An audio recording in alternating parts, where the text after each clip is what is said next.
حضرت بایزید بستامی کہتے ہیں کہ میں نے اپنی ماں کے آگے ہاتھ جوڑے، میں نے کہا امی تجھے راضی کروں یا رب کو راضی کروں؟ تو اپنے حق مجھے معاف کر دے، اللہ کو میں راضی کر لیتا ہوں۔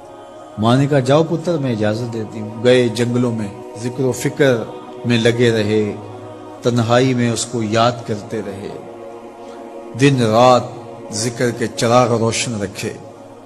12 سال گزر گئے حق کی تلاش میں۔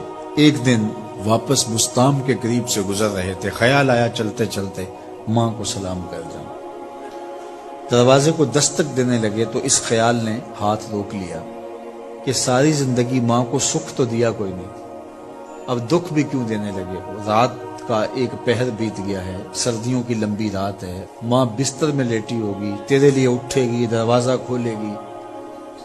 دروازے کے ساتھ ہی لگ کے بیٹھ گئے اور ساری رات کاٹ دی، اس خیال سے کہ ماں کو تکلیف نہ ہو۔ جب سحری کا وقت ہوا تو اندر سے جو نالی آتی تھی اس نالی سے پانی آیا، سمجھ گئے میری ماں تہجد کے لیے اٹھی ہے اور وضو کا پانی ہے، تو فوراً دروازے پہ دستک دی۔ اندر سے آواز آئی بیٹا بایزید میں ابھی آئی۔ مائیں بیٹوں کے دستک کے انداز سے جان لیتی ہیں یہ کس بیٹے کے ہاتھوں کا لمس ہے۔ 12 سال کے بعد آئے، دستک دی، کہا بیٹا بایزید میں ابھی آئی۔ ماں کی تو نگاہیں ہی دروازے پہ رہتی ہیں۔ اللہ اکبر۔ کہتے ہیں کہ ماں نے دروازہ کھولا، 12 سال جنگلوں کی خاک چھانتے بیت گئی تھی، پراگندہ صورت، بکھرے ہوئے بال، پھٹے ہوئے کپڑے۔ میری ماں کی جب نگاہ میرے پہ پڑی تو اس کی چشمان سے موٹے موٹے آنسو ٹپکنے لگے، اور اس نے ایسے ہاتھ پھیلا کے کہا مالک میرا بیٹا بایزید تیری طلب میں نکلا تھا، تو نے ابھی تک اسے اپنا قرب نہیں دیا۔ حضرت بایزید بستامی کہتے ہیں 12 سال کی ریاستوں سے جو کچھ نہیں ملا تھا ماں کے اٹھے ہوئے ہاتھوں سے مل گیا۔ میں نے کہا مالک میں تجھے کہاں ڈھونڈ رہا ہوں، تو کہاں موجود ہے؟ تو ماں باپ کی رضا اللہ کی رضا کا دروازہ کھولتی ہے۔